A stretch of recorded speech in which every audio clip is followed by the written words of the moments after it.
Grabamos ahora entonces. Estamos en nuestra clase número 3 de América Latina Contemporánea y en la primera clase estuvimos tratando de abordar algunas características comunes de los pueblos latinoamericanos que nos dan esa posibilidad de buscar esa identidad latinoamericana, aunque más bien nos hemos eh, caracterizado por continuos populismos y dictadura. Esa es una de las cuestiones constantes. También dijimos que América Latina es un espacio geográfico que estos últimos 2 años se ha caracterizado también por tener visiones encontradas de mundo, que es una de las cuestiones que se ve inmediatamente, ¿eh? Y estuve en esa primera clase compartiendo con ustedes algunas definiciones, una mirada general de los últimos 200 años, y les comenté un poco sobre la teoría del rezago, o sea, el hecho de que hay un montón de condicionantes que han hecho que América Latina esté retrasada respecto al avance de los exocentros, es decir, Estados Unidos y Europa. Y vimos las condiciones que han ocasionado esa situación de rezago. Y ahí también en medio de ese contexto, aquí en Chile, la creación de la CEPAL en 1848 se convirtió en el primer grito de protesta, diagnóstico, reconocimiento de ese rezago, con la aparición de estas mismas teorías, la teoría del rezago, la teoría de la dependencia, la teoría centro-periferia, y posteriormente el intento de crear un modelo que fuera propio de acá, muy socialista, ¿no? Que prefiriera la industrialización sustituyendo las importaciones, que es un modelo proteccionista eh, defendido por el régimen socialista que no ha funcionado, que no funcionó en Chile, incluso a través del régimen democrático. Se intentó, pero no funcionó.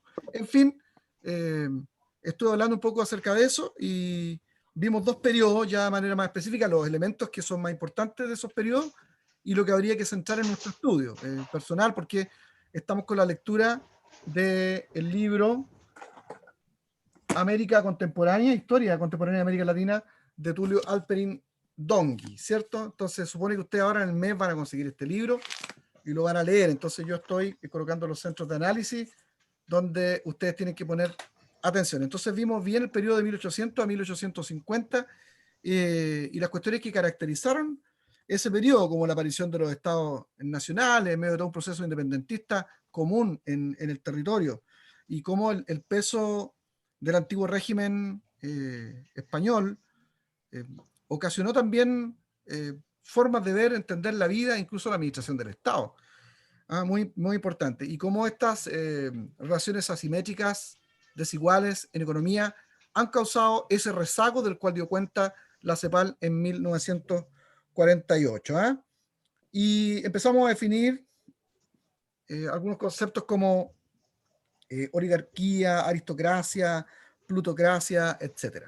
Luego vimos el periodo de 1850 a 1880 y vimos cómo en Chile ya aparece una formación de una pequeña oligarquía y cómo esas pequeñas oligarquías se convirtieron en grandes acumuladores de capital, sobre todo en el mundo de la minería y el mundo de la agricultura, en la época de la aparición de las grandes haciendas en nuestro país, en los grandes terratenientes. Vimos también que es una etapa que está marcada por conflictos internacionales, por conflictos internos también, guerras civiles, ¿no? Yo les decía, tuvimos la guerra del Pacífico y al fin de ese siglo, al fin del 1891, tuvimos una guerra civil también. Entonces también se dieron estas mismas condiciones en Chile que se dieron en otros países latinoamericanos.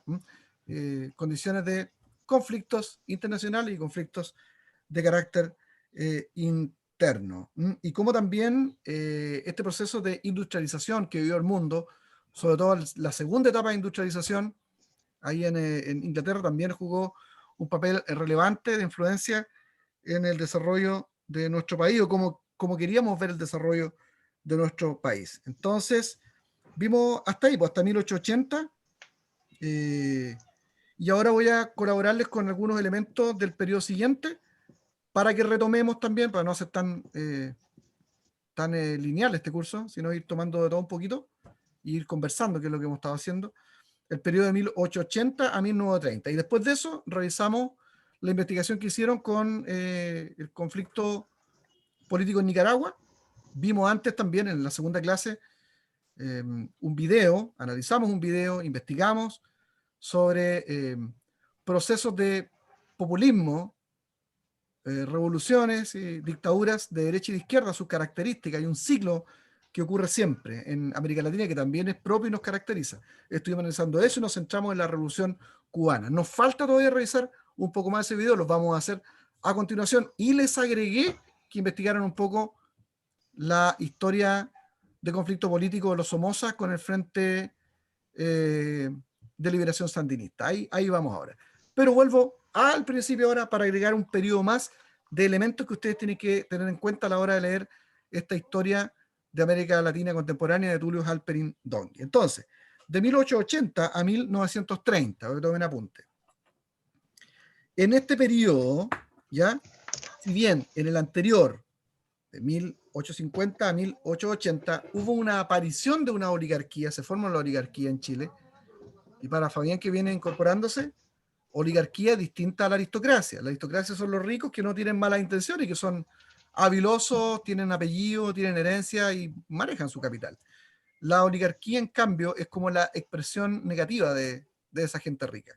O sea, son grupos de poder que concentran mucho capital, pero que gobiernan, intentan en esos procesos de gobierno de verse beneficiados ellos sin mirar el resto. Entonces, como la parte negativa de la aristocracia. Esa oligarquía que nació entre 1850 y 1880 en América Latina y en Chile, ahora en este periodo, 1880-1930, es predominante. Ese es como un signo de este periodo.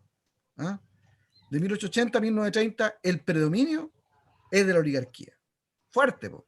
¿Y cómo se puede ver eso? Bueno, es el tema de la investigación y la lectura de ustedes del libro, pero en Chile, por ejemplo, es fácil verlo porque la oligarquía es el mundo que está en la política a principios del siglo XX. Estamos hablando del periodo 1880-1930, estamos ya entrando al siglo XX. En Chile, si ustedes se recuerdan, el 5% de la población votaba a inicios del siglo XX.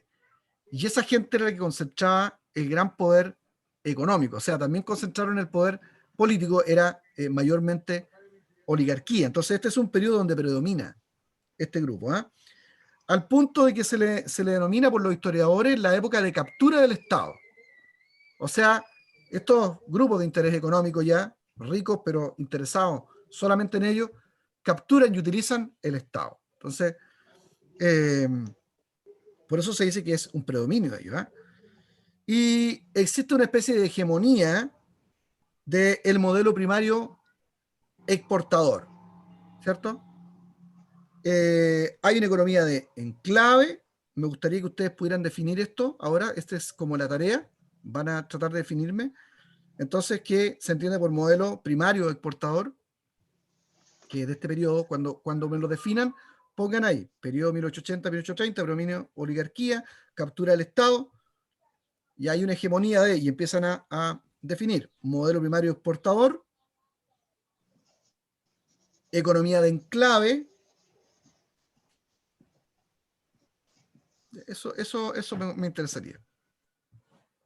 ¿Y qué ven ustedes ahí como movimientos de contrapoder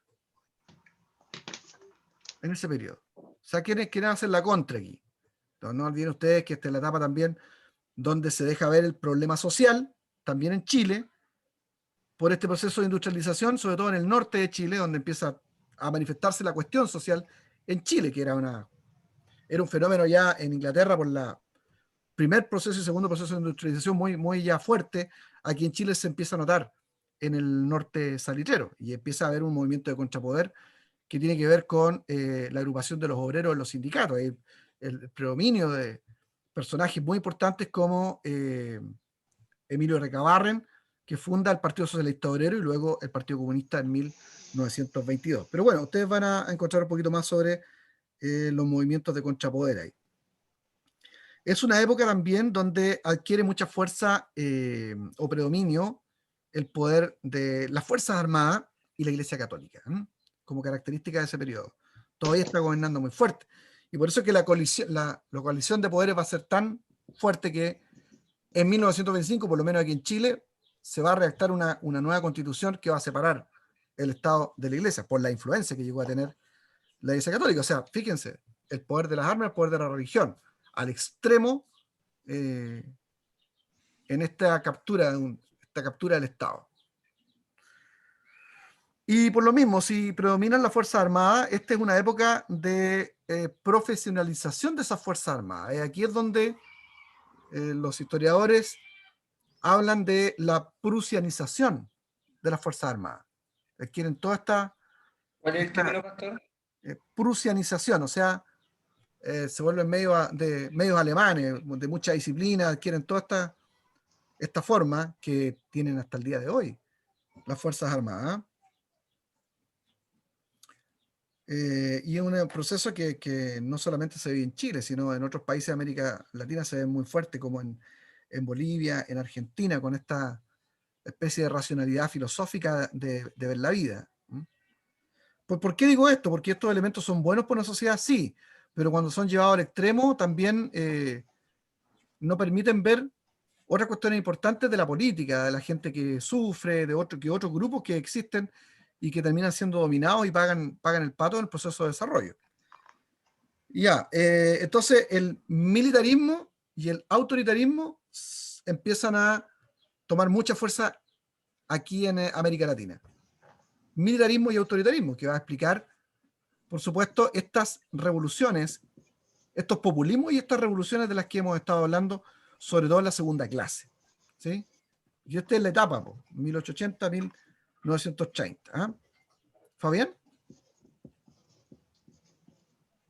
Pastor, de que tengo una pregunta antes de que siga avanzando. ¿Mm? Lo que pasa es que yo vi el video de ayer, me quedó no sé si una duda, una pregunta, a lo mejor me voy a salir del tema con la pregunta.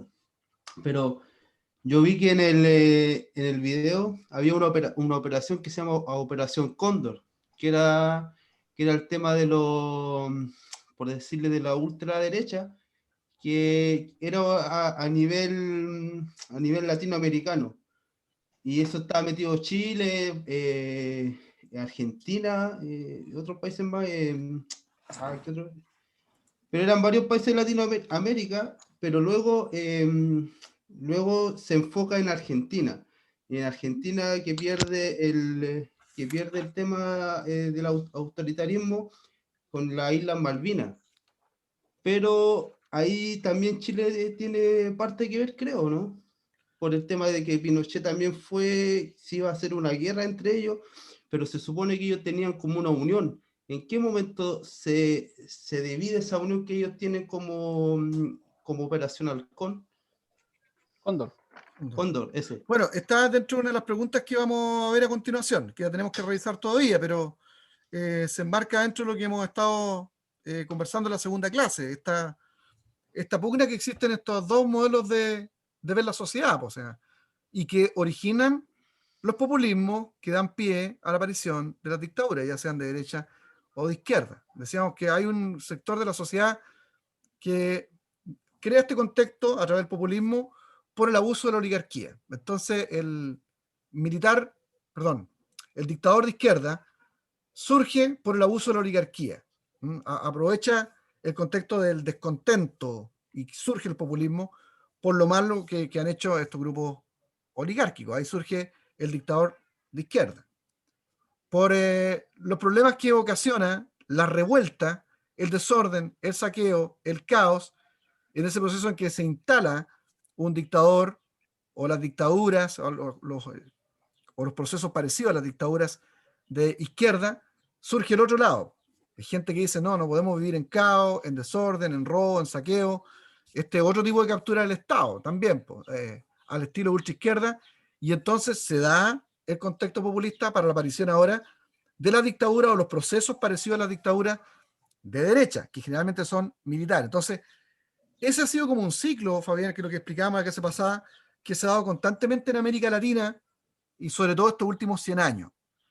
Bueno, lo que tú estás hablando, la Operación Cóndor, está dentro de ese proceso, aquí en Chile, donde aquellos que piensan, que son del lado más bien del militarismo de derecha, que quieren vidas tranquilas, sin caos, etcétera, y ven un peligro en estos otros populismos de izquierda, se organizan, porque también los de izquierda se han organizado en guerrillas, se han organizado en guerrillas también con apoyos internacionales, hacen también su equipo de, de barrido y de exterminio, por así decirlo, de tortura, para contrarrestar esos otros poderes que son extremistas. Y bueno, surge en Chile, ¿por qué? Porque Chile está viviendo la dictadura militar.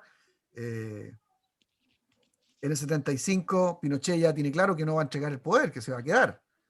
La gente, como dijo ahí un entrevistado en ese video, la gente en Chile estaba convencida que no había otra salida. A nadie le gustaba una dictadura, pero iba a quedar la escoba. Venía una revolución civil más grande y estaban de acuerdo en que no había otra salida que la intervención de las Fuerzas Armadas, la dictadura. Pero lo que después la gente nunca apoyó es que se quedara ahí esa dictadura, se convirtiera en una dictadura que siguió abusando sistemáticamente de las personas. O sea, hubieron violaciones de los derechos humanos en términos sistemáticos, eso es una realidad.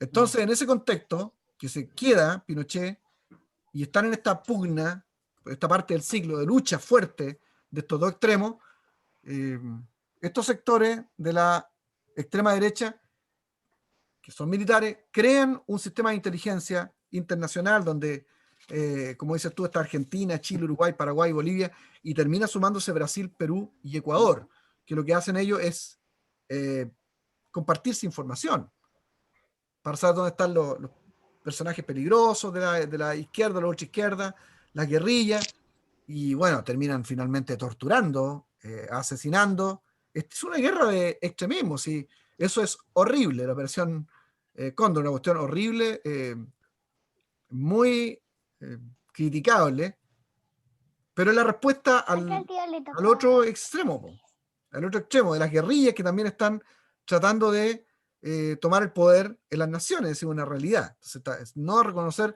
esos dos polos es como un niño que se tapa los ojos y dice no me pueden ver. Entonces un poco es a eso digamos la operación Cóndor, pero vamos a ver enseguida porque me gustaría que los chiquillos dieran también su opinión de lo que ellos estudiaron, de eso se trata un poco el curso. ¿Eh? Pero bien, querido Fabián.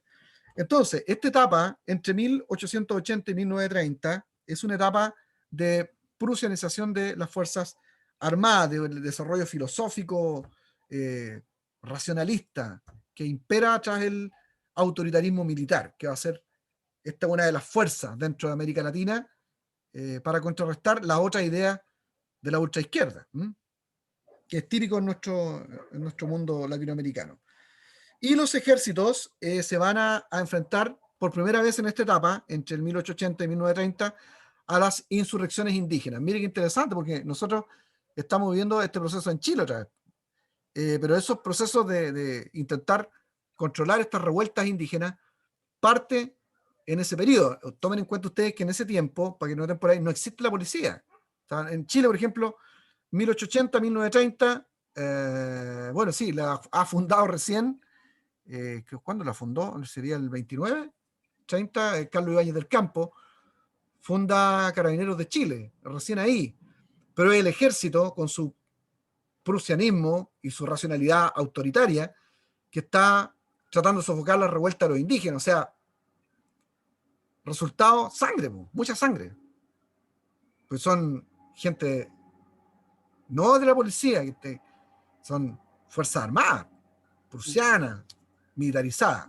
Mucha sangre, mucha revuelta, y que es propio en varios sectores de América Latina y que se va a ver también en estas historias de guerrillas que surgen. Ahora ustedes me van a hablar un poquito de el Frente de Liberación Sandinista en su lucha contra los Somoza, y lo vimos en el régimen cubano de los Castro contra Batista, ¿no? Entonces, para que ustedes vayan entendiendo los siglos, porque esa es la idea del curso. Y, por supuesto, hay mayores conflictos sociales en esta época. Hasta el 30 lo podemos ver claramente en Chile, porque aquí también hay ya un gran crecimiento del Partido Comunista, para que lo anoten ahí. Hay aparición y crecimiento de movimientos anarquistas y socialistas, ¿no? Movimientos obreros igual. El movimiento socialista obrero fue fundado por Recabarren aquí en 1912 y después ese mismo movimiento se termina convirtiendo en el Partido Comunista, ¿no? Y van a sumar ustedes una nueva definición, porque hemos definido aristocracia, plutocracia, oligarquía, y van a sumar el término mesocracia ahora, van a investigar también. Ok, entonces hasta 1930, esos son los elementos de foco que ustedes necesitan tener en cuenta a la hora de leer el libro de Tulio Halperin Donghi. Ok, y nos vamos nuevamente a la revisión de nuestra primera tarea.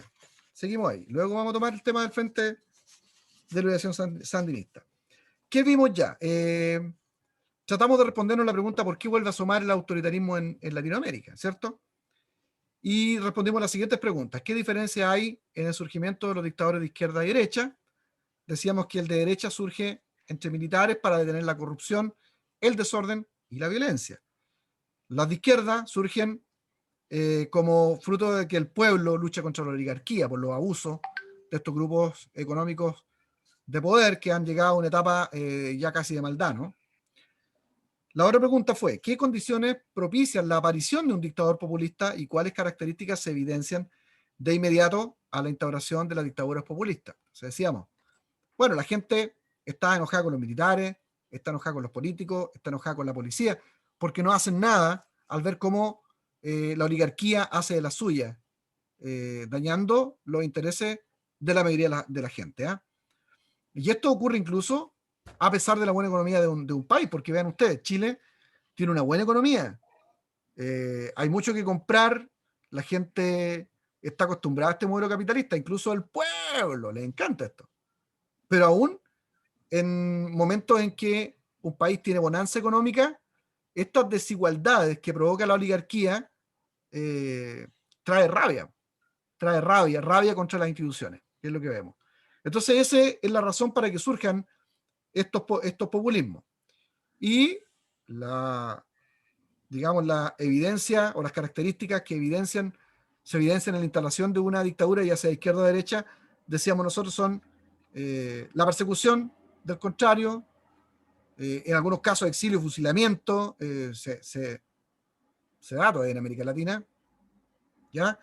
Y el control y a veces el término de las libertades, como está ocurriendo, como sigue ocurriendo en Cuba y como está ocurriendo hoy día en Venezuela. Y luego vimos que fue la Revolución Cubana, vimos principales actores, síntesis, historia, consecuencias, y estuvimos echando una miradita a las biografías de Fulgencio Batista, Fidel Castro, Ernesto Che Guevara. Y la última pregunta que vimos ahí fue, ¿por qué el autor del video considera que se debió jubilar la idea de que el autoritarismo es un mal necesario para evitar la dictadura comunista socialista? Bueno, eso tenía mucho que ver con el muro de Berlín, ¿no? De que parece que ese tipo de propuestas de mundo, al no funcionar, se caen solas, ¿no? Pero también nos hicimos la contrapregunta al tiro. ¿Pero qué hacer en situaciones donde este tipo de dictadura permanece en el tiempo, como el caso de Venezuela y sobre todo Cuba? Entonces ahí pareciera que todavía persiste la idea, o podría persistir, de que el autoritarismo es completamente necesario. O sea, ahí estábamos discutiendo un poco sobre eso y ahí quedamos. Fabián. Sí, de hecho, el periodista decía también cuando tocó el tema de Cuba que Cuba hubiese sido un país muy rico en minerales, pero con el tema de Fidel, que se tomó el poder, estancó todo lo que tenía Cuba. Entonces, también como que se contradecía él en ciertos comentarios, porque tiraba como un poco para la derecha y para la izquierda, de repente como que no sabía para dónde ir. Como que los comentarios estaban un poco su visión, al querer dar una visión objetiva, de repente se cargaba para un lado y de repente se contradecía para el otro. Sí, claro, así es, pues, porque está tratando de ser equilibrado, pues, y yo les decía a ustedes que elegí ese video para tener el menos seco posible, pero como tú bien lo dices, es prácticamente imposible, pues. Siempre uno toma alguna línea, pero creo que dentro de todo él trata, y tú lo notas, trata de mantenerse como equilibrado, pues. Y es por eso que él mismo pone en el mismo sitial de cosas malas, tanto la dictadura militar chilena como la dictadura en Cuba. Él dice, estas dos son dictaduras, aunque en algún momento historiadores, obviamente con sesgo político, han tratado de colocarle otro nombre a la dictadura cubana, pero él dice, no, son una dictadura igual que en Chile, tienen características propias que les hacen diferentes, pero a fin de cuentas son dictaduras porque se cumple la represión, la persecución, el fusilamiento, el hecho de conculcar libertades individuales, grupales. Bueno, es una dictadura. Muy bien. ¿Qué entendieron ustedes por Guerra Fría? A ver, Cristian, ¿qué entendiste tú por la Guerra Fría? Ahí en este video. Bueno, es un enfrentamiento que se da de forma, va a sonar extraño, pero un enfrentamiento como de forma integral, porque abarca todo. No fue un enfrentamiento solamente político, sino que también fue militar, con conflicto social, con conflicto económico. Entonces, de pronto uno ve la Guerra Fría como netamente algo bélico, por decirlo de alguna forma, pero finalmente termina siendo un enfrentamiento que abarca todo lo que surge.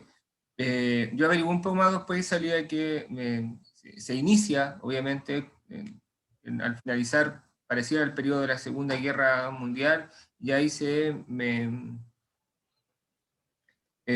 como que se polariza, digamos, los bandos, uno liderado, digamos, por Estados Unidos y el otro por la Unión Soviética. Algo así fue lo que más o menos bosquejé. Me cuesta la historia, entonces por eso he guardado silencio, no es uno de mis fuertes. Entonces trato de entender más porque hay cosas que no. Pero eso fue al menos que era un enfrentamiento y que finalmente como que un sector no podía traspasar al otro y colocaban esa barrera, digamos, y la guerra se inicia en el 1947 y termina en el 1991. Eso fue lo que más o menos puede bosquejar Pastor Luciano. Perfecto. Y como tú bien dices, pues estamos aquí para aprender, pues si no, ¿para qué hacemos el curso? Así que ni te preocupes. Pero se trata justamente de dos visiones de mundo completamente encontradas. Y tú haces una buena observación, no solamente en términos armamentísticos, sino también en términos culturales, económicos. Son dos visiones de mundo completamente distintas. Ahora, el término Guerra Fría técnicamente obedece a que estos dos sectores que tienen su concepción de mundo, de la política, de la economía, etcétera, están armándose escondidos. No es una guerra que están tirando cohetes y bombas, pero No. están armándose para un posible conflicto, para dirimir esta manera tan equidistante de la vida. Y como De dices hecho, tú, el video era como bien, mostraba escenas como que eran, eso es lo que me llamaba la atención, no había guerra en sí, como si uno se piensa armamentista, pero las provocaciones de los que se subían arriba del muro, los que estaban abajo mirando, era como una constante tensión, es más bien de social la que había. Me imaginaba mucho el tema de Chile con el tema del estallido social, los carabineros por un lado, la otro bando por el otro, y como que ahí, ¿quién se equivoca primero, digamos? Pero la escena estaba ahí gráfica de cómo se provocaba más que se actuaba de forma bélica en la situación. sí, efectivamente. Oye, esto es lo que yo quiero, que ustedes conversen, si no importa la profundidad o la cantidad de contenidos que ustedes compartan aquí, sino la idea es que ustedes puedan hablar un poco y se note que ustedes están leyendo, que es lo que a mí me interesa, porque se interesen por el tema para que se emocionen y lean el libro completo durante este mes, que es el desafío más grande, leer completamente la historia de América Latina contemporánea de Halperin Dongi, de Tulio. Muy bien, y como dice Cristian, esta cuestión se ve, pues son dos bandos que están completamente enfrentados. ¿Y América Latina por qué? Bueno, porque Estados Unidos, desde la Segunda Guerra Mundial, se consolida como la gran potencia, ¿no? Ya al haberse metido en la Primera Guerra Mundial por el hundimiento en Lusitania, ya al terminar la Primera Guerra Mundial queda posicionado como una potencia, antes no era así. Ya a final de la Segunda Guerra Mundial es la potencia mundial. Entonces está Estados Unidos y está Rusia, ¿cierto? Cada uno defendiendo un modelo económico, social, cultural, político, entender la vida. Y América Latina, ¿por qué al medio? Porque América Latina es un terreno lleno de recursos económicos, porque se lo están peleando todo, y quien se quede con América Latina probablemente se lleva el premio gordo. Entonces aquí nosotros estamos al medio y vamos a sufrir las consecuencias. Por eso es que América Latina va a ser ese ciclo de revoluciones, guerras, populismo, de dictaduras que pasan de izquierda a derecha, por esa razón, porque hay una lógica de pensamiento y de enfrentamiento de polarización entre dos maneras completamente equidistantes de ver el mundo. Y ese es el asunto. Y cómo se va a ver fuertemente un reflejo de que la Guerra Fría está aquí en América Latina es el tema de la crisis de los misiles. Anoten por ahí y estudien también la crisis de los misiles, ¿ya? Que ¿alguno sabe, escuchado de qué se trata la crisis de los misiles? Voy a comentar. Eduardo, dale tú ya que queríais también intervenir. Adelante, ¿eh? Ah, sí, no. Lo primero era lo que estábamos hablando recién, de la Guerra Fría. Me llamó la atención una frase en el video, cuando, no sé si fue, citaron a Pinochet, que en un minuto dice que él, sí, en la creación de la Operación Cóndor, el periodista decía que en el acta de creación, Pinochet había llamado a los líderes de los otros países con el fin de defender la civilización occidental del avance comunista. Era más o menos así la frase.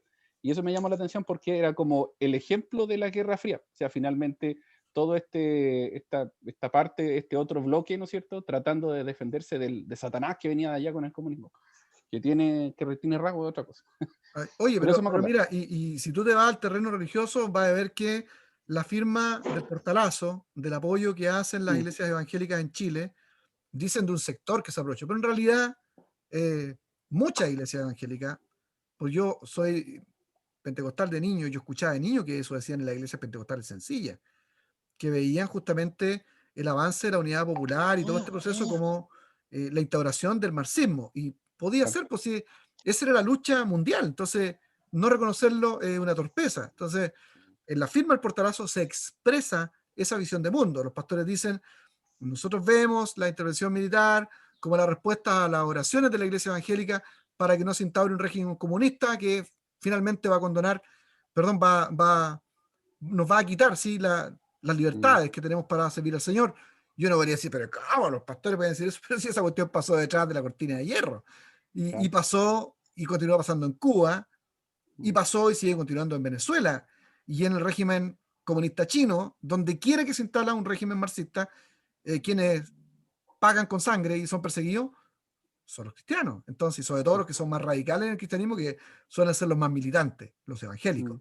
Entonces, los pastores, yo no digo que esté bien o esté mal apoyar a un dictador, digo que hay que, siempre, como yo digo, hay que ver el contexto, aunque a la señora Mónica Rincón no le guste, y a Daniel Matamala, porque el contexto no justifica. Sí, obviamente, yo estoy de acuerdo que nada justifica las violaciones sistemáticas de los derechos humanos, pero si tú le sacas el contexto a la historia no entiendes nada, es una brutalidad, es una brutalidad. Los contextos son necesarios para entender los procesos históricos y evitarlos en el futuro, porque una dictadura de cualquier lado, y es lo que yo explico en este curso, es horrible, sea de izquierda o de derecha, y lamentablemente esa ha sido la tónica de América Latina, el ciclo que nos identifica como latinoamericanos. Así que si alguien me dice que es el latinoamericanista, es estar de acuerdo con la Comunidad Andina de Naciones, es tocar la truchuca y escuchar Iyapu y tener cuadros de Guayasamín y de Diego Rivera. No, eso. También es esto. América Latina es un continente joven e inmaduro y también golpeado por las luchas de poder político y económico de carácter mundial. Entonces, tenemos que entender eso para poder ver cómo enfrentamos como América Latina el futuro, pero un futuro que sea racional y sea bueno para todos nosotros, no con un color político, ya sea de ultra izquierda o de ultra derecha. Eso es lo malo, ¿no? Dale, Eduardo, perdóname que Sí. No, tranquilo. interrumpiste. Era bueno. Y el otro punto, porque era eso lo que me acordaba, el otro punto era lo de la crisis de los misiles. Por lo que investigué, bueno, desde el momento en que Castro define todo su régimen como de tendencia política marxista-leninista, ¿no es cierto? Se asocia definitivamente con la... que no era así al principio, ¿cierto? Que no era así al principio, claro. Que nadie decía, bueno, pero ¿de qué es lo que es este gallo? Y finalmente él en una entrevista declara y define, no, en realidad yo soy marxista-leninista hasta la muerte, y después como su frase de patria o morir y cosas así. Y bueno, después se asocia, ¿no es cierto?, con no estoy seguro, no, por la Unión Soviética, claro, todavía era Unión Soviética si no me equivoco. Bueno, se asocia con Rusia, ¿no es cierto?, con todo el régimen comunista de Rusia, y en ese acuerdo lo que busca Cuba es una forma de tener una defensa ante una invasión que ya habíamos tenido justamente en ese minuto de la Bahía de Cochinos, con la famosa canción de Playa Girón, ¿no es cierto?, a la que alude Compañeros poetas.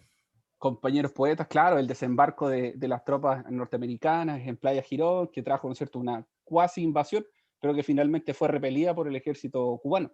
Pero bueno, como estaban en todos esos momentos de tensión en Cuba, que a todo esto había una base militar, que es la famosa base de Guantánamo, que está ahí mismo en Cuba, entonces Cuba necesitaba un aliado poderoso, y en ese caso teníamos a Rusia, entonces se negoció en ese minuto que Rusia trajera estos misiles con ojivas nucleares y se fueran instalados en Cuba. Ahora, a todas luces era el que salía ganando era Rusia, porque tenía una base muy cercana a Miami, Estados Unidos, para instalar ojivas nucleares, y que le hacía competencia al famoso misil Júpiter que tenía Estados Unidos, con el que podía llegar desde, no me acuerdo cuál era, un país cercano a Rusia, pero ahí en Asia Menor, por ahí.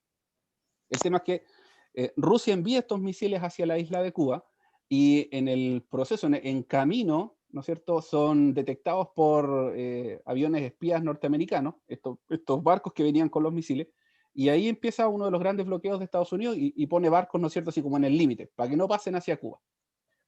Rusia entonces dice, no, nosotros vamos a pasar, está Khrushchev, si no me equivoco, en ese minuto, dice, no, nosotros vamos a pasar nomás con los misiles hacia Cuba, pero finalmente terminan los X-Men, ¿no es cierto? No, perdón.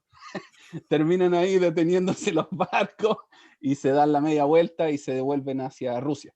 Ahora, ¿qué A punto pasó de ahí? comenzar la Tercera Guerra Mundial, pues ese es el asunto. A punto de comenzar. ¿Qué pasó ahí y por qué es que finalmente Cuba se siente engañado por Rusia?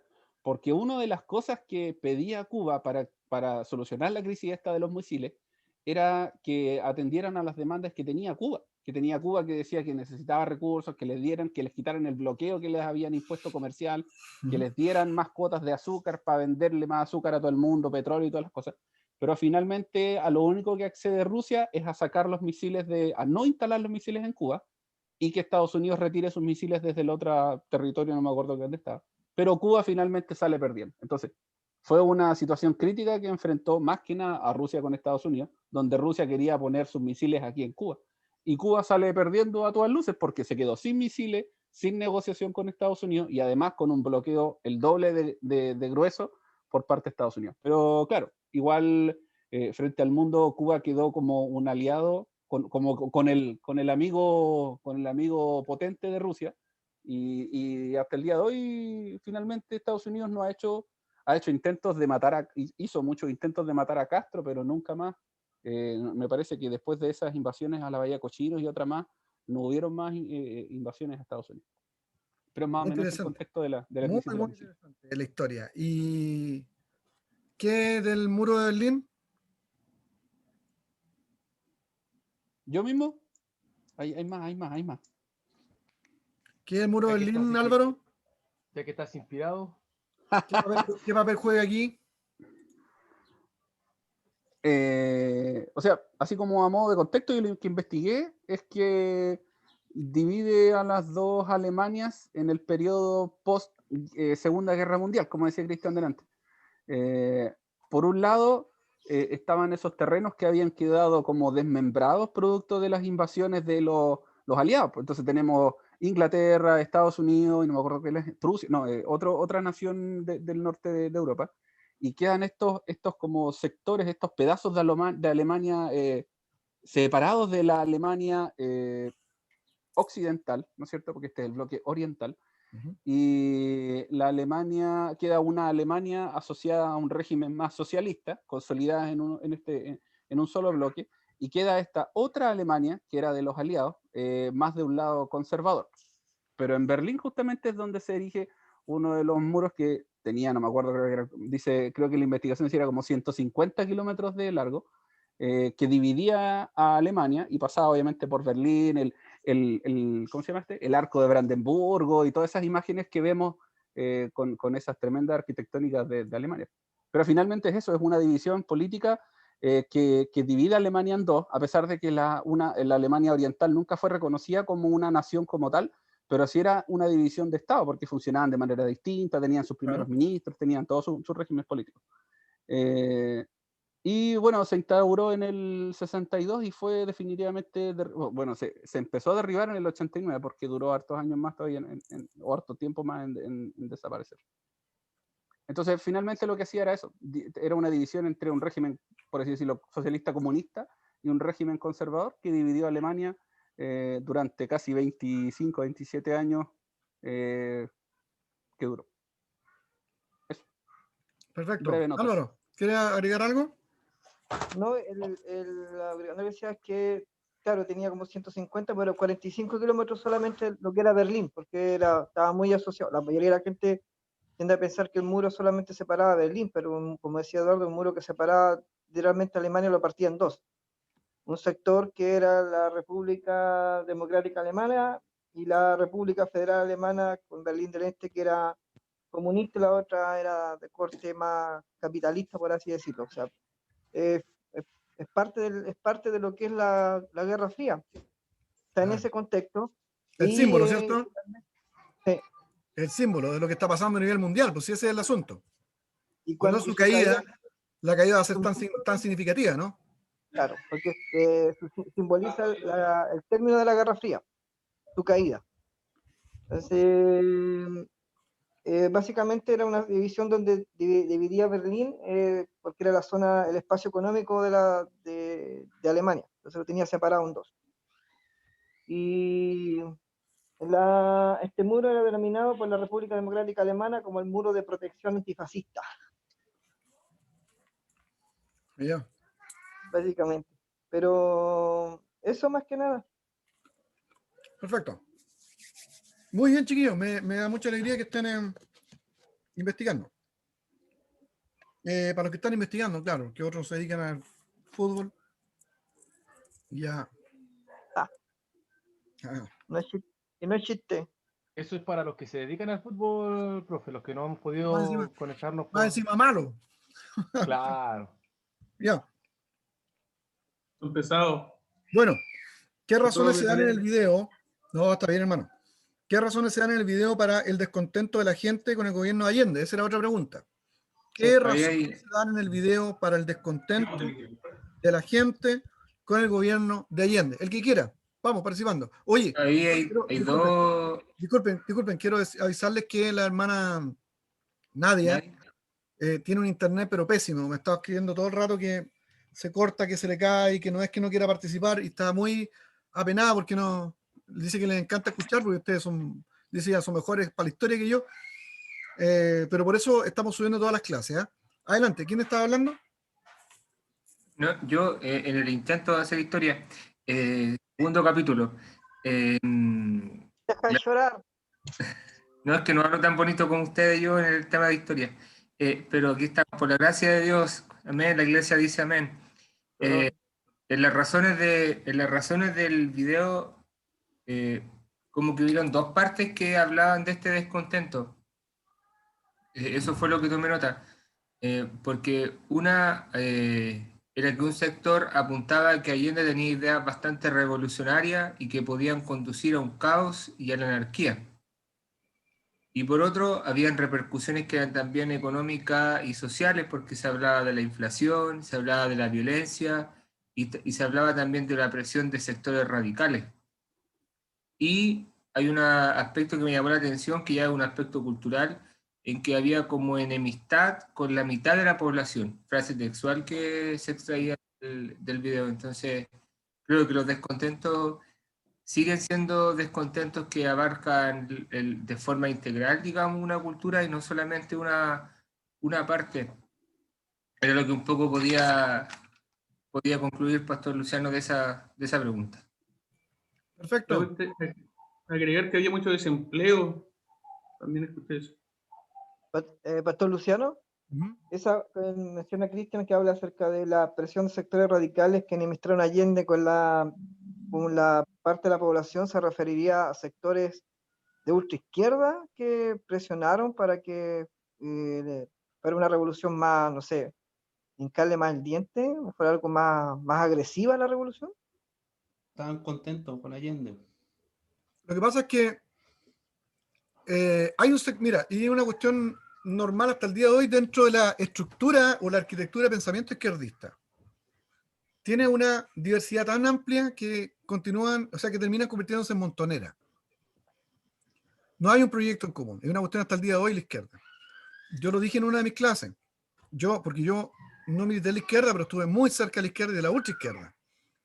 Y mi gran experiencia con ellos es que es gente que no se ponen de acuerdo y que hacen súper buenos diagnósticos. O sea, el izquierdista te puede decir claramente lo que está pasando en la sociedad y las injusticias que hay. El tema es que no tiene la articulación de un proyecto que pueda sacar adelante al país de ese problema.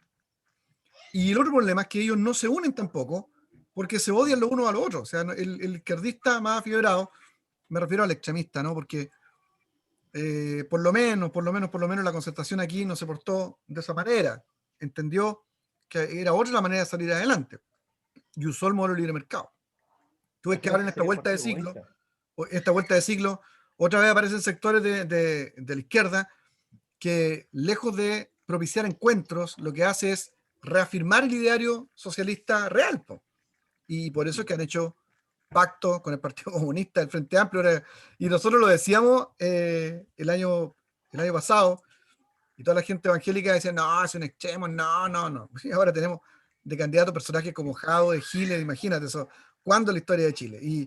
Y el Frente Amplio, niñitos sectarios, porque eso para mí, eso es el Frente Amplio, es una secta, es un grupo de 16 sectas más o menos, que todos son capaces de pelearse en un segundo, sin ningún proyecto en común. Y claro, al lado de un partido tan fuerte, tan militarizado y reglamentado como el Partido Comunista, tienden a ser absorbidos, obviamente, porque el Partido Comunista a uno les guste o no les guste lo que ellos piensan, ellos tienen un proyecto. Su proyecto es el socialismo real. A mí no me gusta eso, pero ellos tienen, tú sabes, si tú colocas a Jadwe, yo sé lo que es. Se pone ahí al candidato Giorgio Jackson, ¿qué quiere? No sé, hay que cambiar las cosas malas, ¿no? Eso es lo que podría yo escuchar de él. Pero ¿será que en algún minuto lo que ellos plantean también en una frase que usted acuñaba, que no me acuerdo, que han acuñado a lo largo de este tiempo, es que en busca de la utopía, de este mundo ideal, finalmente terminan en la distopía, no me acuerdo Claro, siempre hacemos. porque de una forma u otra ellos buscan modelos ideales, pero es anecdótico, pero no tocando sus propios intereses. O sea, extraigamos a los demás, pero no colocando nosotros de nuestra parte. Entonces creo que se produce eso. Se presenta un modelo ideal súper bien, el diagnóstico súper bien hecho, a lo mejor súper buenas ideas, comillas, pero sigue siendo idealismo nomás. Sigue siendo un mundo que no vamos a encontrar nunca. Bueno, y ahí no hay nada. Y peor para estos pobres cabros, digo yo, porque si pasa algo aquí, ellos no van a ser los que van a poder escapar con más plata. Si aquí hay unos que son más antiguos, que ya tienen preparadas sus cuentas en el extranjero. Si hace poco salió un informe de los socialistas con mayor cantidad de cuentas y plata en el extranjero. O sea, yo no sé qué tan efectivo será ese estudio, pero me envió un buen amigo que está en política, y ahí veías tú, o sea, el gran luchador del pueblo, el Álvaro Elizalde, listo ya, y esta otra, la mano derecha que tuvo la Michelle Bachelet, que ahora parece que va a ser candidata de la izquierda, ¿cómo se llama? Paula Narváez. ¿Cómo? Paula Narváez. La Narváez. Pero la misma Michelle Bachelet la nominó. Fue como su... No sé si ella parece que aparecía también en el estudio, pero me parece. Pero toda esta gente que parecía socialista y con buenas luquitas afuera, o sea, ¿de dónde tanta plata? Cuentas en El Partido Socialista. cuentas en la India, cuentas en Estados Unidos, cuentas en Suiza, creo, una cosa impresionante. Entonces, el problema de esta izquierda es que la izquierda tiene un discurso que es efectivo, real, son diagnósticos reales. La oligarquía se pasa de revoluciones y daña al resto de la población, es cierto eso. El tema es cuál es tu proyecto, cómo lo cambiamos, y cuando llegamos ahí, que no caigamos en los mismos vicios. Porque el problema es que cuando el socialismo llega al estado capturado, el que hablan ellos, lo capturan ellos, po. Entonces ese es el asunto. No sé por qué llegué ahí. Pues estamos en el tema de Allende. Sí. Pero sí, pues efectivamente la gente estaba descontenta porque no le funcionó el sistema. Y ahí está, por ahí llegamos. Habían sectores radicalizados que creían que la instauración de un modelo socialista no era posible a menos que fuera al estilo cubano. A ese tipo de grupos nos referimos, Álvaro. O sea, había que hacer la revolución. Y si alguien dice, no es cierto, pero si Fidel estuvo aquí y trajo una metralleta de regalo y anduvo dando vuelta por Chile un mes. Un AK-47. ¿Quién estaba feliz? Eran esos grupos, estaban felices. dio un discurso en Lota, había un monumento en la Plaza Chiancito, y estaba ahí, ahí todos hablaban que había hablado Fidel Allende, y todo eso. Igual hablan mucho mi papá o los abuelos, me acuerdo que hablaban de que la gente tenía que hacer tremendas filas, bien parecido ahora, ¿no? Tremendas filas para poder comprar harina, comprar como lo básico para comer. Como nosotros somos más jóvenes, no sabemos, no sé si usted maneja un poco más eso. Sí, claro, por supuesto. Mi papá había salido recién del marxismo y le costó el odio de parte de sus amigos y tuvo que sufrir por los primeros años de la Unidad Popular consiguiendo leche para mí. Más encima yo lo único que tomaba era NAN, que en ese tiempo era muy caro. Más Y encima. Todavía muy caro. Ahora es más cara. bueno, unos amigos le consiguieron poner unos tarros de NAN y más encima unos detractores que lo conocían a él, que habían estado también en el izquierdismo, lo pillaron, lo salieron por ahí y bueno, no lo golpearon a mi papá, pero le quitaron los tarros y mi papá llegó llorando a la casa porque se da cuenta de dónde había militado él, po. Pero existían esos grupos extremistas, como dice Álvaro, que tenía Allende, todos esos grupos de izquierda alrededor de él. Un grupo que creían que el socialismo se podía instaurar de manera científica, por así decirlo, siguiendo los La modelos teoría. de la CEPAL, el modelo de ICI, de sustitución por importación, la industrialización por sustitución de importaciones, que era todo ese modelo de la CEPAL, ¿cierto? Y habían otros que eran menos moderados, po, y eran muchos grupos anarquistas, que sé yo, el mirismo, ahí estaba toda la historia del papá de Marco y Enrique, Luciano Cruz. Entonces toda esa gente decía, no, pues le soplaba al oído Allende, no, si aquí se está levantando una revolución militar y tenemos que salir a las calles y defender. Bueno, si era verdad eso que decían esos grupos extremistas, estaban entonces apagando el fuego con incendio, porque si ellos se armaban y salían a las calles, seguía gestándose esta revolución, esta posible revolución civil. Entonces, sí. claro, po, lo terminan llevando al fin de su gobierno los propios grupos de izquierda que lo habían apoyado. Fabián, iba a decir algo. Sí, que el periodista llega a la misma conclusión que llega usted, porque en el fondo el poder corrompe a Allende. De hecho, sale una imagen de Pinochet amenazando antes de que hicieran el golpe de Estado. Parece que hubo una amenaza antes El tanquetazo. de esto. Quitazo. Y dice el periodista que Allende se suicidó. Bueno, ahí no sé, siempre dicen que lo mataron, que se suicidó con la pistola que le regaló la metralleta La que le metralleta. regalaron. Entonces ahí siempre hay como una discordia de si se mató o lo mataron. Pues, ¿sí? Es que habló por la radio primero, antes de matarse. Entonces, Claudio Magallanes. se supone que, claro, que estaba pensándolo por lo que dijo en la radio, la mayoría dice que se suicidó. Muerto, acribillado, dice, la única forma que me van a sacar, van a impedir También, que sí, po. haga la agenda del Es pueblo. que él da un discurso también, pues entonces por eso es la...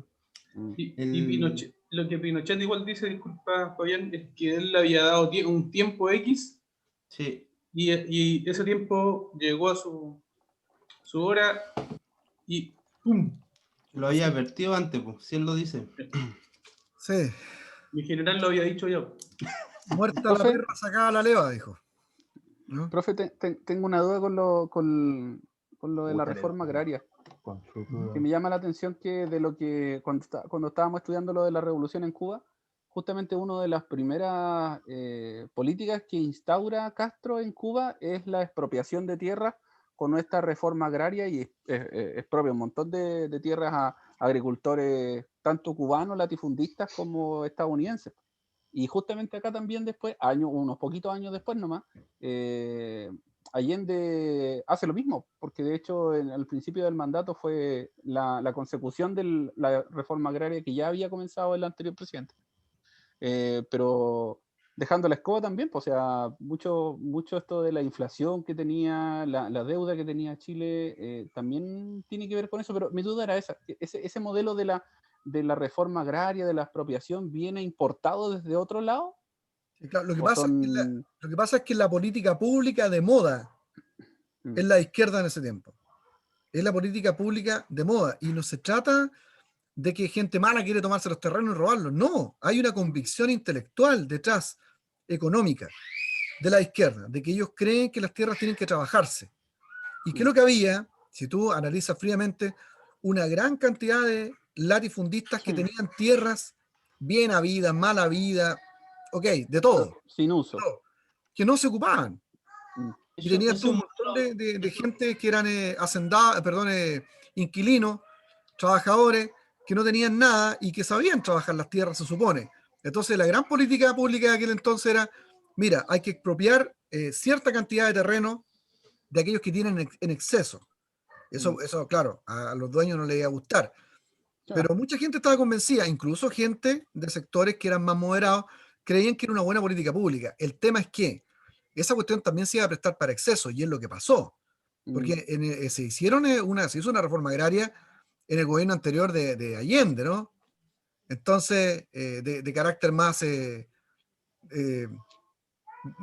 carácter más cercano a la derecha, a la centro derecha, o a la DC. Pero en el régimen de Allende, la Unidad Popular, esto llega a extremos. O sea, ¿cuánto aumentaron? No me acuerdo en cuántas hectáreas, o sea, millones de hectáreas de expropiación. Y si tú le sumas a eso los saqueos y los robos de tierra a pequeños agricultores, porque ese es el asunto. Después, cómo se volvió en una práctica común de que los mismos obreros o los agricultores que le tenían mala a un pequeño empresario iban y le tomaban los predios. ¿Y qué es lo que hacían estos dueños? Se armaban. Po. Entonces, al final, una política pública que podía ser discutida, terminó derramando la sangre entre chilenos, porque si tú tienes algo, lo quieres defender. Y sobre todo aquellos que son pequeños agricultores, porque eso fue el asunto. Y expropiaciones ilegales, montones de expropiaciones ilegales. Entonces, pero sí era como la estrella de las políticas públicas en aquel entonces, porque suena bastante racional. Pues, oye, ocupemos la tierra. Si no se ocupa la tierra, expropiémosla, y sobre todo aquellos que tienen demasiado, démosle una cuota nomás, o sea que se puede hacer dueño hasta tal cantidad nomás. Y parece sensato.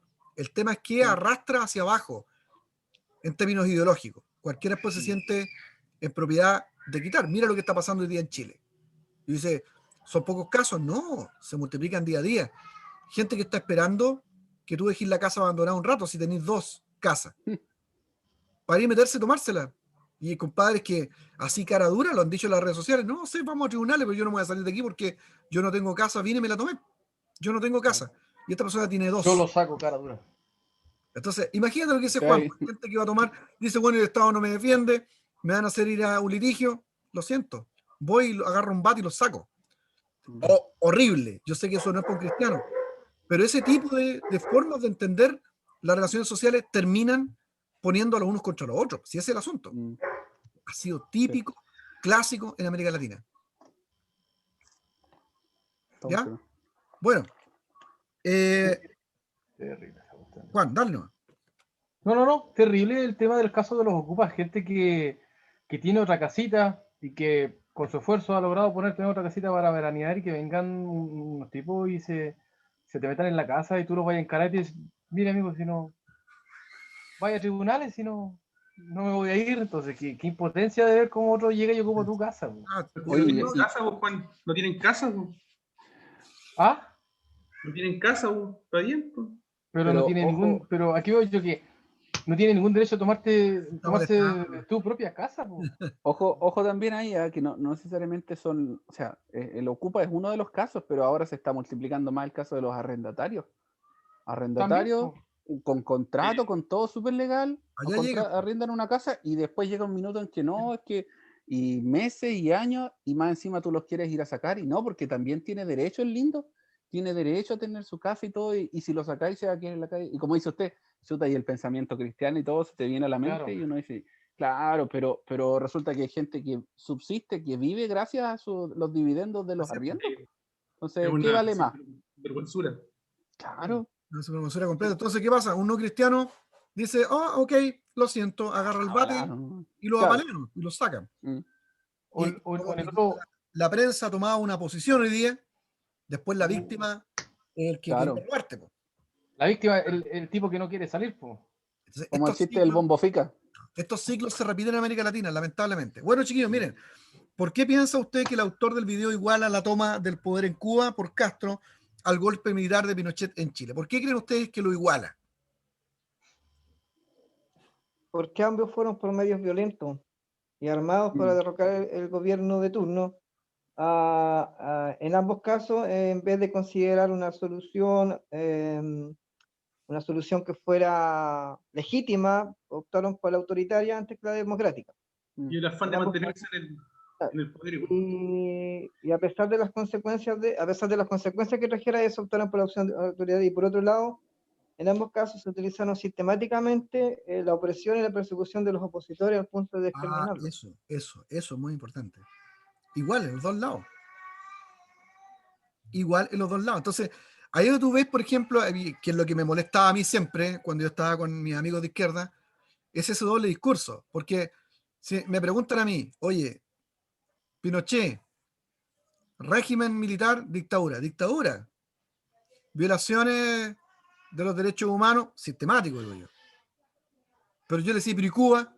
No, ya empiezan a defender Cuba. Entonces esa cuestión no, po, o sea, tengo que ser Chavismo, justo. Venezuela. Claro, no, es que Tiene no, ese, que ahí ese no. doble discurso. El doble discurso. Es el que te hace ver que no está ahí al lado de compañeros, pues no está ahí hablando con gente racional, sino gente profundamente ideologizada. Peligroso. Sí. En ambos se restringen las libertades constitucionales y la libertad de expresión. Pero absolutamente. El otro día estaba discutiendo una persona conmigo, un pastor, porque hay algunos pastores ahora han asumido posiciones como muy del pueblo, dicen ellos. ¿Eh? Son todos naranjos. Y me decía que yo estaba equivocado cuando yo le decía que la prensa había sido restringida en el gobierno de Allende, me decía. Entonces, porque no tenía ningún antecedente. Yo decía, pero claro que tú podías tener un periódico, no te lo restringía Allende, pero había estatizado el papel periódico, po. Que es lo mismo, es una manera de restringir la propiedad privada. Ya claro, no. Levanten todos los diarios que quieran, digan lo que quieran, pero el papel es mío, es del Estado, yo lo controlo. Y los dos medios famosos en aquel entonces, uno entre ellos el Siglo, conducido por gente completamente afín al gobierno de Allende, como el caso de la fundadora de CIPER. Yo tenía ahí el otro día una discusión con un acalorado y afiebrado evangélico. Mónica González. ¿Ah? Mónica González. Ella, sí, claro, pero yo discutía con una persona que dice que él no tiene domicilio político, pero pensamiento de izquierda, y me decía, no, yo me informo todo por CIPER, me decía, CIPER, pero pega una miradita a quién fundó CIPER, pues, le decía yo. CIPER lo fundó ella y fue exiliada en París, y estuvo a cargo de los dos medios informativos más importantes del régimen de Allende. Mira cómo llega a Chile. ¿Para qué llega a Chile? Llega a buscar revancha, llega con enojo, con rabia. Y sí, pero ¿qué me dices tú? ¿Estás equivocado? Me dice, porque CIPER justamente está financiado por los Luxi, pero si los grandes poderes de la oligarquía financian todo lo que les dé plata, si CIPER vende, si el desconcierto vende, si el mercurio vende, ellos ponen plata ahí. Entonces ese no es ninguna garantía para que no me diga, no, entonces CIPER es de derecha, porque el Luxi lo financia. ¿Cómo puede ser tan infantil? O sea, es tan facilito como que tú te pongas a mirar CIPER, ¿quién lo fundó? Segundo, ve todo quiénes escriben en CIPER. En los que escriben en CIPER escriben en El Desconcierto, en El Ciudadano, en The Clinic, todos. En Gamba.cl. La gran mayoría de ellos escriben los otros medios que son de ultraizquierda. Desde El Ciudadano se ha dedicado sistemáticamente a golpear la democracia. Entonces, hay que tener cuidado porque en esta época del ciclo se asumen posturas que son bastante radicales. ¿Eh? Bueno, ¿por qué cree usted que el autor del video compara las tácticas militares represivas de la dictadura chilena con la de la izquierda de la KGB en Rusia?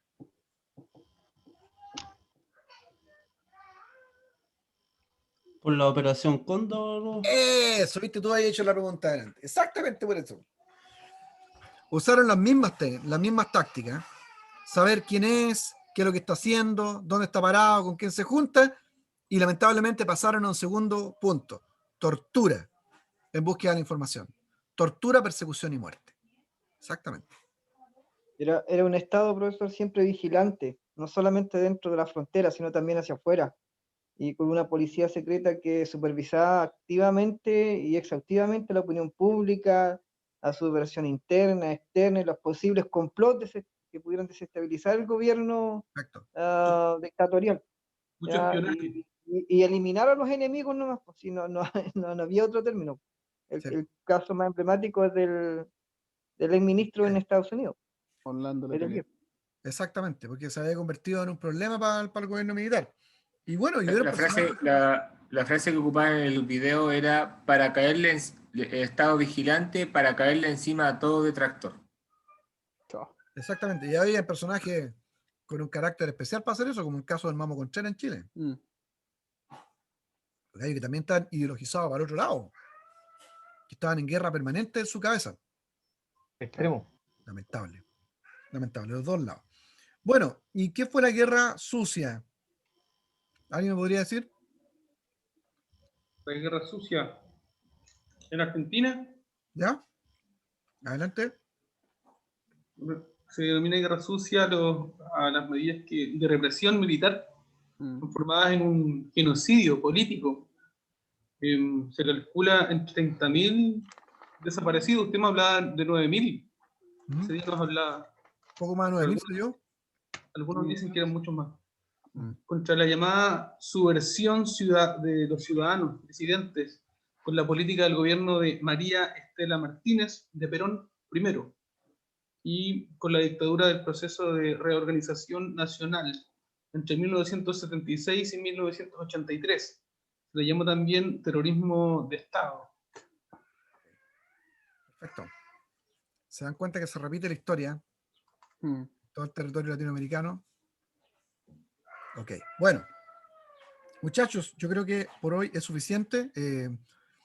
La historia de Nicaragua, del Frente de Liberación Sandinista contra los Somoza, lo vamos a dejar para iniciar la próxima clase, que está re interesante ese. Por ahora, es muy bueno, por supuesto. Tenemos mucho más para aprender de América Latina contemporánea. Entonces, como resumen, decir que en este análisis sobre todo los últimos 100 años, pero tomando desde los 200 mejor, ¿cierto? Un poquito atrás. Más o menos tenemos los focos de 1800 a 1850, los focos que hay de 1850 a 1880, de 1880 a 1930, ¿verdad? Y ya la próxima clase vamos a tomar los otros 3 periodos. Entonces, llegamos hasta aquí, más lo que hemos analizado del régimen cubano, la dictadura militar, básicamente, que es por ahí hemos andado, que me interesa. En la próxima clase si hablamos un poco más de este proceso ahí en Argentina y en Nicaragua. Me interesaría mucho y ver también el proceso en Colombia. Bueno, que el Señor les bendiga. Me alegro de haberles Gracias, visto. pastor. ¿Han cansado o no? Sí. Hace calor. Hace calor. Sí. Bueno, ánimo y nos Profe, les envío.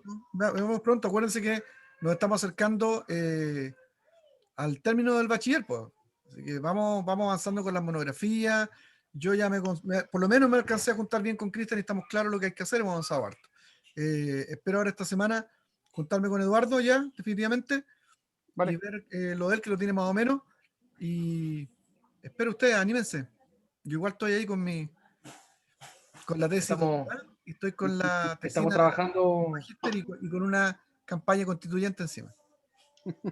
Pastor Luciano, las próximas clases serían ya las cúlmines en temas de asignaturas. Sí, la próxima. Ah, perfecto. ¿Y dais solamente monografía? Solamente monografía. ¿Para cuándo va a estar esta próxima clase? ¿A fines de enero? ¿2 semanas más? ¿O a mediados de febrero? A fines de enero, porque nosotros estamos haciendo la de los primeros días de enero. Estamos haciendo la de diciembre en el fondo nosotros. Claro. Sí, la de diciembre. Entonces, en 2 semanas más deberíamos tener la de enero. Ya vale. El 30 y 31. Eso culminaría entonces las asignaturas para el bachiller en ese A menos que nos quedara mucha materia, yo pienso que no, porque vamos más o menos bien. A menos que nos quedara mucho, pasaríamos una más. Pero por lo que veo, no, porque hablé con el pastor Luis, estamos, más o menos. ¿Ya? Bueno. Que el Señor bendiga sus casas, sus familias, cuídense del coronavirus. Gracias, igualmente, profesor. Que el Señor bendiga Sigan trabajando con sus iglesias. Le envío mis tareas. Hasta la victoria siempre. ¿Venceremos? Ah, no, perdón, ese es del otro lado. ¿Tienen la fecha de las clases, profe? ¿Enviaron la fecha de las clases? Ya está, le digo al pastor Luis que o ustedes tienen una fecha para sugerir. Voy a dejar de grabar, sí, porque aquí estamos.